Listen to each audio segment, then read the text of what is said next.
pagi, salam bulan Ramadan, salam selamat melaksanakan ibadah puasa buat hari ini. Mungkin kami hanya memfasilitasi pertemuan, nanti kita bisa lagi hal yang mau disampaikan, silahkan sampaikan aspirasinya agar bisa menjadi tindak lanjut langkah ke depan. Tapi kami harapkan pertemuan kita ini tetap dalam nuansa kondusif. Kalau melihat postingan beliau ini, sebenarnya tidak terjadi waktu bulan Ramadan ini saja. Saya punya lampiran dalam laporan kami nanti.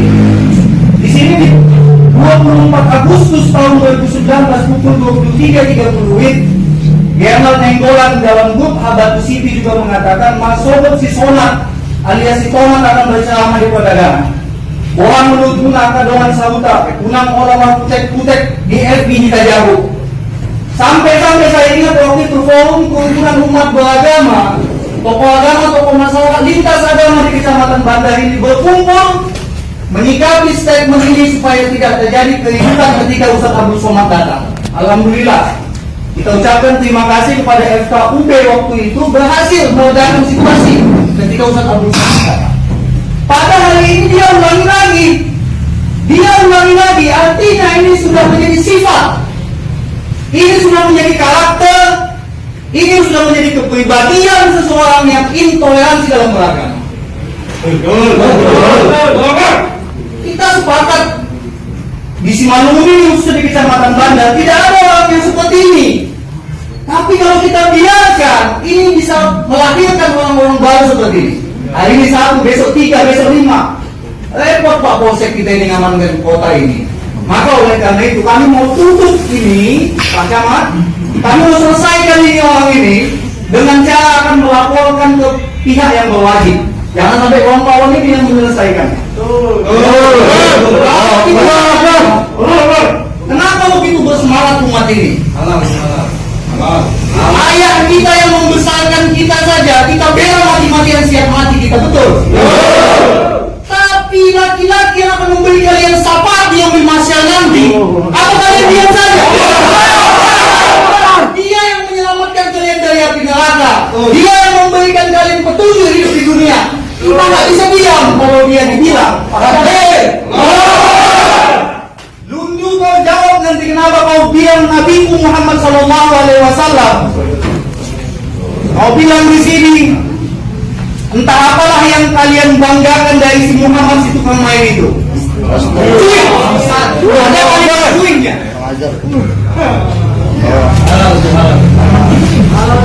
Yang tak ada apa-apanya adalah si Muhammad si tukang kawin itu. Yang tadi dia bilang, yang kalian banggakan si Muhammad si tukang sodomi itu, sampai istrinya banyak dan si tukang bunuh. Makanya sifat dan kelakuan si Muhammad itu turun-temurun sama kalian. Watak pemimpin agama kalian aja nggak beres apalagi anggotanya. Sekali 3 saudaraku dia hina. Muhammad, umat Muhammad, pemimpin yang beragama Islam, termasuk Pak Polsek kita ini, termasuk Papua kita ini dibinanya sekaligus dalam satu kalimat. Halo Rahim.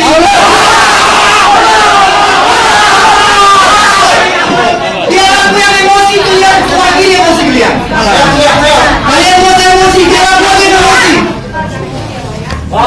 Hargai. Ya, aku emosi, kalian emosi. Usaha emosi kalian, keluarkan emosi kalian. Tapi kalian diam saja, tenang. Biar aku yang ngomong. Kalau di India, aku pernah ada cerita. Di India seorang panglima mengejek Nabi Muhammad ditembak di tempat. Apa yang terjadi? Malam nih Nabi Muhammad datang, kau bersama aku di surga. Bukan ini, tapi ini negara hukum ya. Kita serahkan sama pihak kepolisian. Saya bacakan lagi. Ini lagi dari ke Habib Bahar lagi. Dia bilang Habib Bahar itu adalah Ustadz sampah tikus. Berarti siapa yang membantah komenku, berarti dia adalah anak-anak tikus sampah. Berulang-ulang Somad dihinanya 2019, sekarang dihinanya Habib Bahar. Habib Bahar patuh hukum, kenapa kau sibuk-sibuk lagi? Ini lagi dia bilang, ngaku juga kalau kau itu sampah, dari dulu kau itu sudah jadi sampah. Ini kalimat-kalimat dia Pak Polsek pada ngamen Pak Camat. Maka dari itu, supaya tidak ada persekusi terhadap beliau, aku menyelamatkan kau ya. Supaya tidak ada persekusi terhadap beliau, kami simpullah gerakan ini menjadi aliansi masyarakat anti penistaan agama Islam Kabupaten Simalungun. Supaya besok-besok nggak ada lagi manusia yang seperti ini. Pak Camat, orang Islam nggak pernah ada mengejek orang Kristen. Kami nggak pernah mengejek Yesus Kristus karena dia nabi kami. Tapi ini orang berani mengejek Nabi Muhammad, berani mengejek umat Muhammad, berani mengejek pemimpin yang beragama Islam, berani mengejek Habib Bahar yang keturunan Nabi Muhammad SAW. Dan kami nggak percaya ini hacker. Ini perbuatan yang sudah dilakukan berulang-ulang. Kalau hacker itu sekali saja. Dan IT kita, kalau dia hacker, 5 kawan dia itu hilang semua dalam pertemanan dia. Satu pun tak ada yang hilang. Artinya ini bukan hacker, melainkan sudah menjadi sifat, watak, karakter manusia yang benci terhadap Islam, sementara dia nggak tahu apa itu Islam yang mulia ini. Ini harus diajarin Islam di Papua. Kasih pandangan sedikit buat dia. Dia tahu dia Islam Muhammad Nabi. Dia bilang Islam Nabi Muhammad itu tukang sodomi. Apa nggak luar biasa ini? Bisa kita tunjuk pakai apa ini? Pakai pasal yang pantatnya. Iya, Pak. Tapi oke, kita tidak. Ya, tidak. Tidak, dia yang melakukan itu Pak Polisi. Maka oleh karena itu, Aliansi Masyarakat Anti Penistaan Agama Islam dengan ini melaporkan laki-laki yang bernama Gerna Lundu Nenggolan, alamat Huta 1 Bandar Pulau Habati, pekerjaan sebagai pendamping desa di Kecamatan Bosar Maligas. Gak layak ini. Jadi mengangkat sampah pun gak layak ini. Dia telah menghina Nabi mulia Muhammad SAW dengan kalimat tendensius, merendahkan dan menistakan. Maka dengan ini kami dari Aliansi Masyarakat Anti Penistaan Agama Islam AMPAI melaporkan kejadian tersebut kepada pihak yang berwajib agar dapat ditindak secara hukum yang tegas dan jelas, khususnya pasal penistaan agama, pasal 156A Kitab Undang-Undang Hukum Pidana KUHP Junto pasal 28 ayat 2 Undang-Undang Nomor 11 Tahun 2008 tentang Informasi dan Transaksi Elektronik ITA. Sikap kebencian anak laki-laki bernama Gerna Nenggolan ini sudah terjadi bukan kali ini saja, melainkan pada tahun 2019 ketika Ustadz Abdul Somad datang, dia juga sudah melakukan hal yang sama. Karakter seperti ini tidak baik dipelihara, bahkan harus dihilangkan agar tidak menimbulkan terganggunya toleransi antar umat beragama di Kabupaten Simalungun. Maka demi menjaga kerukunan agama dan membuat efek jerah bagi yang bersangkutan maupun orang lain, kami meminta si Gerna Nenggolan ini dipenjarakan, dan kita minta juga kepada pihak terkait agar dia dipecat dari pekerjaannya sebagai pendamping desa di Kecamatan Bosar Maligas. Demikian surat ini kita sampaikan kepada pihak yang berwajib, baik itu Polsek maupun Polres Kabupaten Simalungun. Aspirasi kami sudah kami sampaikan. Apa perlu Pak Polsek kami tekan lagi untuk melaporkan ini, apa cukup di sini saja? Kita sampaikan. Saya Eko Simanjuntak, Ketua Majelis Zikir dan Sholawat di Jalur Ansor Simalungun. Pertama saya ingin menyampaikan begini, kami dari kalangan warga Nahdlatul Ulama, kami dididik dan dikader untuk mencintai bangsa ini dan menjaga toleransi. Tapi ketika Rasulullah SAW mendapat penghinaan dari oknum ini, kita nggak sabar, maka kita menghadap Muhammad. Kalau ini dibiarkan, ini bahaya Pak. Jadi kalaupun laporan ini nanti menunggu penanganan dari Polres dan Polda, harus diambil kebijakan, ini anak muda rumah. Iya. Selamatkan. Ini muda rumah. Kalau dibiarkan ini bisa habis Pak. Saya. Jadi menunggu penanganan ini selesai, di mana anak muda diamankan. Ini nggak baik Pak. Jadi mohon maaf, kalau penghinaan selalu pakai materai mohon maaf, pakai materai mohon maaf. Besok tambah ini semua ini. Betul. Gak ada cerita Pak. Ini harus ada efek jerak. Ini bumi Habanuran Dogona sudah mencerminkan bagaimana kita rukun hidup beragama. Jadi kalau ada oknum yang mencoba merusak kerukunan ini harus dikasih efek jerah, Pak. Betul. Gak bisa dibiarkan ini. Jadi kalau mau diamankan mau, lebih bagus diamankan di sana jadi biar tahu. Ya. Udah enak tuh dia sebagai penanggung desa digaji negara. Kok kurang kerjaan menghina? Kalau yang dihina manusia mungkin bisa kita manfaatkan.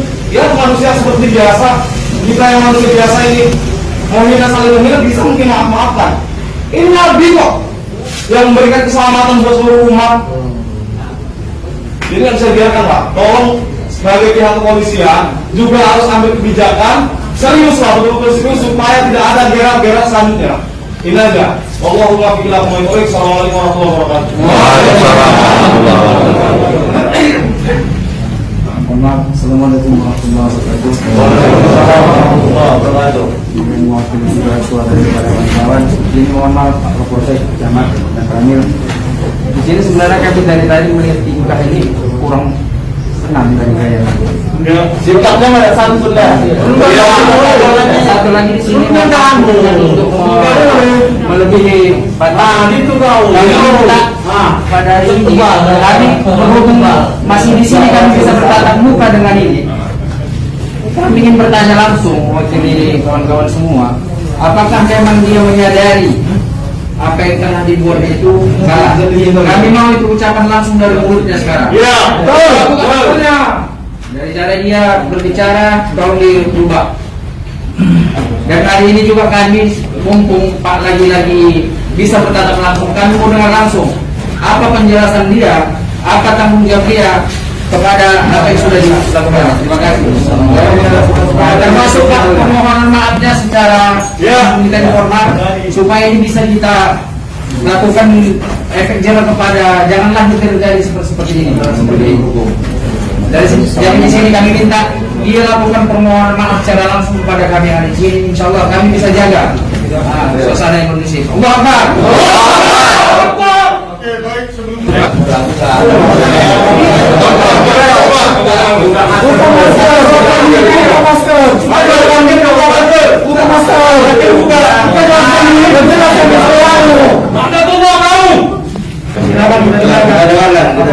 meminta maaf atau tidak kita dengarkan. Selamat siang semuanya. Saya yang bernama Kernal Nenggolan menyatakan, memang sih kalau dari akun itu orang kawan-kawan umat muslim kalau buat muslim tidak percaya. Walaupun saya bilang itu bahwasanya akun saya dibajak, mungkin kalian semua kawan-kawan muslim nggak percaya sama aku. Tidak betul. Itu aja orang. Kali-kali. Udah, laporkan dulu.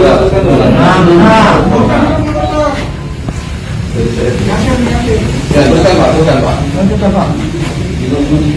Nah seperti ini umat muslim di Kabupaten Bandung ini, walaupun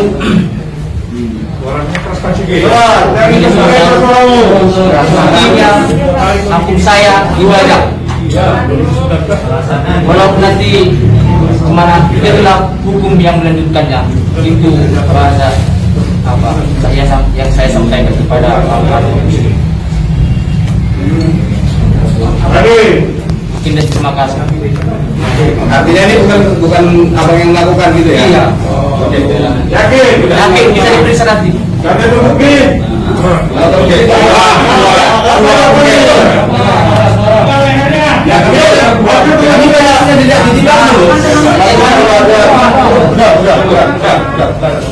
Oke, terima kasih Bapak-bapak.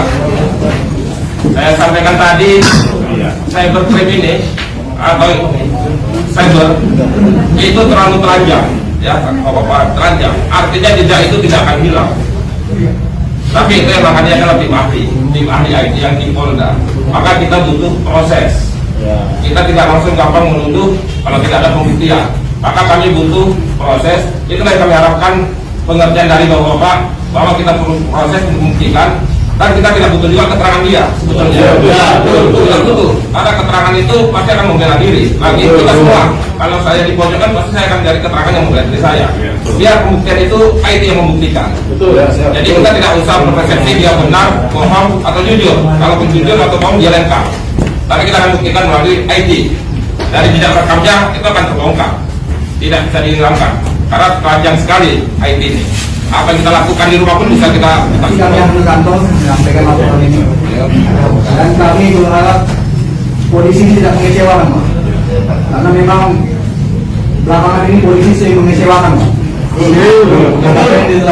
Oleh karena itu dalam kasus ini kami mengharapkan polisi tidak mengecewakan. Mengecewakan dalam arti adil dan memang transparan. Dan kalau bersalah memang harus dibuktikan bersalah dan penjara menanti yang bersalah. Oleh karena itu, pertanyaan dari kawan tadi, dari NU Ansor, dia ingin mempertanyakan, tapi belum Bapak jawab. Dan itu menjadi bayangan dari kami apa jawabannya mengenai beliau ini. Sesudah hari ini, apakah dia ini akan pulang ke rumahnya, atau Bapak tahan sementara demi menjaga keamanan dia? Menjaga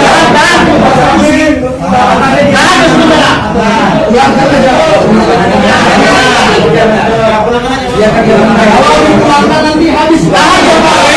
Tahan kalau ini kan. Kalau dipulangkan begitulah situasinya.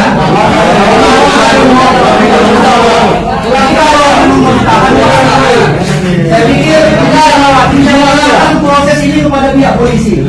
Maka supaya jelas dia, pertanyaan kawan-kawan kita dari Ansor tadi, tolong juga diperjelas pada kesempatan ini, Pak. Jadi ini sudah mewakili semua masyarakat Islam. Ansor sudah ada, Pemuda Muhammadiyah sudah ada. Kami dari Gerakan Pemuda Al-Wasilah Kosmos Melugur, Bung Mendra Sinaga Ketua, saya Sekjen, sudah lengkap semua ini. Ada dari pemakmur masjid, ada juga dari jemaah tabligh, FPI, banyak sudah ini semua, dan mewakili semuanya. Oleh karena itu pada pertanyaan itu tadi, silakanlah Bapak kasih klarifikasi. Terima kasih. Oke, terima kasih. Kalau bicara pertanyaannya ke saya tentang penegakan hukum, kita melakukan penahanan itu ada persyaratannya. Ya. Harus memenuhi permulaan yang cukup, bukti permulaan, harus ada bukti permulaan. Itu yang kita kejar dulu, kita peroleh, baru kita berhak menahan orang. Kalau penegakan hukum, yang saya sampaikan tadi, gimana caranya itu bijaksanaan. Nanti akan kami sampaikan bagaimana supaya ini tidak berkembang. Kalau masalah bilang ditahan, kita tidak akan menahan saat ini. Karena kalau kita bicara penegakan hukum, menahan itu ada persyaratannya juga. Cara menahan itu A, B, C, D ada persyaratannya. Harus kita lengkapi dulu, baru kita berhak menahan orang secara hukum. Jadi kalau bahasa penahanan harus dilakukan, saya bilang itu kita butuh proses. Kami harus melengkapi dulu alat-alat bukti sehingga kita bisa kuat untuk menahan orang. Karena menahan orang itu ada batasnya. Kita hanya bisa menahan 20 hari. Setelah 20 hari panjang, kan itu harus sudah sampai ke pengadilan. Ada jangka waktu kita bisa menahan orang. Jadi kita buktikan dulu, kita sudah kuat alat bukti, baru kita tahan. Ya proses itu selesai. Dan kita sudah kuat alat menahan orang. Itu kalau penegakan hukumnya. Kalau yang disampaikan tadi, saya rasa bagaimana supaya ini tidak terjadi itu nanti akan kami sampaikan ke Pak Camat, supaya kondusif. Mungkin yang dimaksud itu kan menahan secara penegakan hukum, saya rasa. Ya. Supaya ini tidak nampak memancing emosi, mungkin itu maksudnya. Itu nanti akan kita kembalikan dalam ini Pak Camat, apa yang kita lakukan. Artinya tadi kan ada penyampaian laporan ini bisa saja diserahkan kepada Pak Kapolsek. Tapi menurut saya supaya ini ada bukti hukumnya, laporan ini langsung kita sampaikan ke Polsek, ke SPK bahwa betul-betul kita melaporkan beliau ini. Supaya registrasi nomor laporan itu nomor berapa sehingga kita bisa mengawal kasus ini. Walaupun dilakukan oleh Polsek, kita bisa mengawal itu sampai di mana. Ini bukti laporan yang sekian, ini yang lebih efektif saya pikir. Nah persoalannya ini mau diamankan di mana? Saya pikir pihak keamanan sudah lebih bijak dalam hal ini. Kalau memang pihak keamanan ingin situasi di Kecamatan Bandar secara khusus dan Simalungun pada umumnya, tentu pihak Muspika di Kecamatan Bandar ini harus mengambil kebijakan-kebijakan yang untuk menyelamatkan ini semua, terkhusus kepada si Enggolan ini. Ini gara-gara di Kecamatan Bandar ini. Aku sudah juga boleh, maksudnya keluarga minister, tapi nggak pernah boleh aja. Jangan sembarangan ngomong. Jadi saya pikir kita akan lapor langsung ke Polsek buat laporan pengaduan. Nanti baru kita serahkan selanjutnya kepada pihak proses perdagangan. Saya pikir itulah, setuju lah ya. Baik, ini Pak Polisi, kami serahkan laporan Aliansi Masyarakat Anti Penistaan Agama Islam Kabupaten Simalungun, terdiri dari beberapa OKP Ormas Islam dan tokoh masyarakat mengenai penistaan agama yang dilakukan oleh laki-laki yang bernama Gernal Lundu Nenggolan, supaya bisa ditindaklanjuti seadil-adilnya, setegas-tegasnya sesuai undang-undang yang berlaku. Kami dari pihak kepolisian menerima surat Aliansi Masyarakat Anti Penistaan Agama Islam untuk ditindaklanjuti ke Polres Simalungun.